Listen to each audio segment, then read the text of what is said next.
agranulocytosis. You are FY2 in A&E. Let's make it A&E. Your patient is Mrs. Grace, age 40. She's come to you with sore throat. She started on Carbimazole 3 weeks ago for her hyperthyroid. Talk to her, assess her, address her concern. See, Carbimazole, it's very tricky medication, right? So we have to be very careful because we know the main thing about this Carbimazole that it can lead to agranulocytosis, right? So that's the main thing. Yeah. So we need to work on it. And if it is agranulocytosis, we have to stop Carbimazole quickly. Yeah.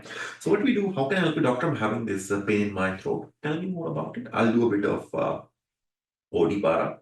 And I've been given this information that 3 weeks ago we started the patient on Carbimazole. So that is very, very, very important history for me, right?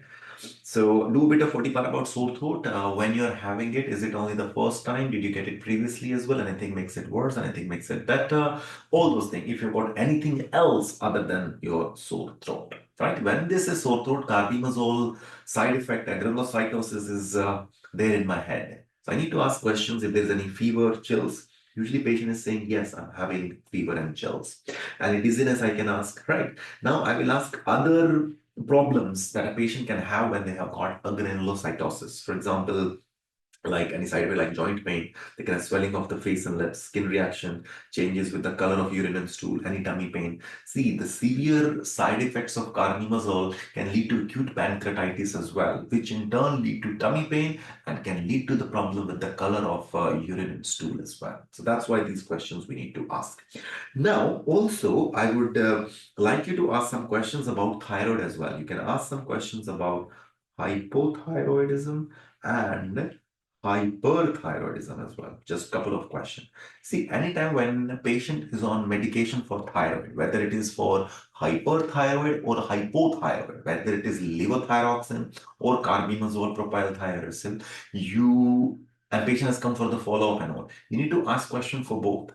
You have to ask question for hypo or hyper as well, because patient is on medication, it might be too less or it might be too much. So that's why. So any weight change, any diarrhea, constipation, all those questions that you can ask. Female patient we have got, so you can ask a bit about the LMP as well, right? That's very, very, very important, right? So these are the questions. So what are we asking? We are asking about Carbimazole. We are asking about the side effects of Carbimazole. We are asking about Carbimazole side effects. Also Carbimazole compliance as well. That's very important. So if there is any side effect or if the patient is compliant with it, right? So how can I help you? I've got pain in my throat. Tell me more about it. I'll just elaborate it.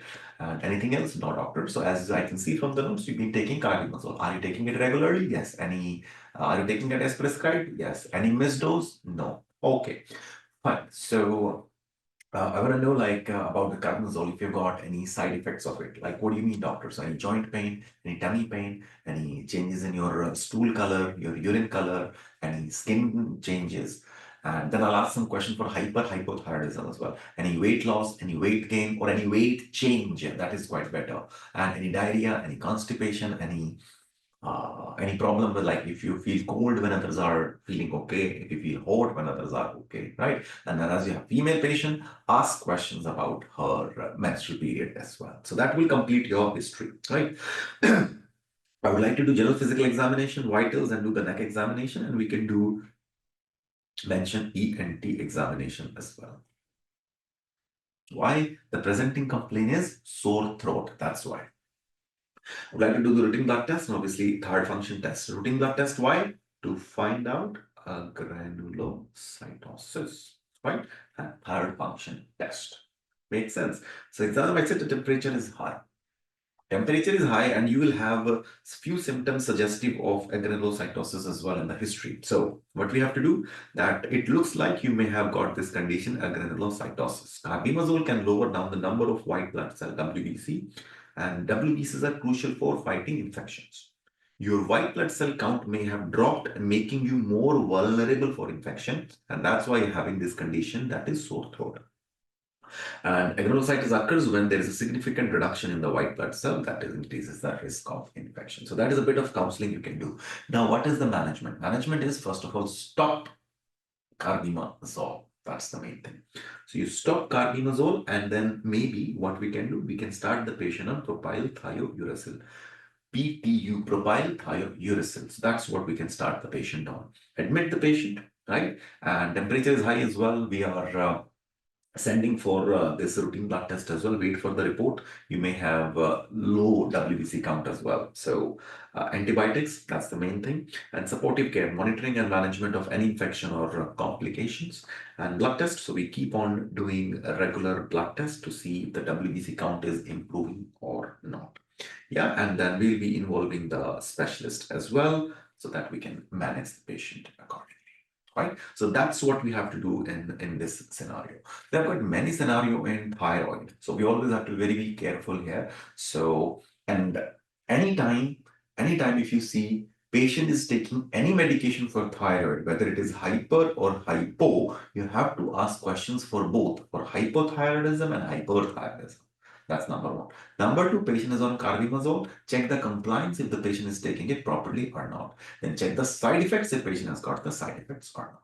Right? And LMP and all you can cover. And also, I mean, this is an emergency agranulocytosis, but otherwise, we can talk about the pregnancy part as well, because we know even in pregnancy we don't give carbimazole, we give PTU. But I think the patient was started on this medication 3 weeks ago only, so I'm sure the doctor must have spoken about it. We can talk about this part now as well, but I think more important is granulocytosis. More important is the treatment of this infection rather than talking about pregnancy and all those things, right? So it depends. I mean, what kind of scenario you get, so just go accordingly. So discontinue carbimazole and admit and antibiotics and keep repeating these blood tests for full blood count, mainly to see granulocytosis. That is the main thing that you have to do. And please do not forget to give the warning signs and all to these patients. All right, so that's what we have got in granulocytosis. That's by carbimazole. Okay.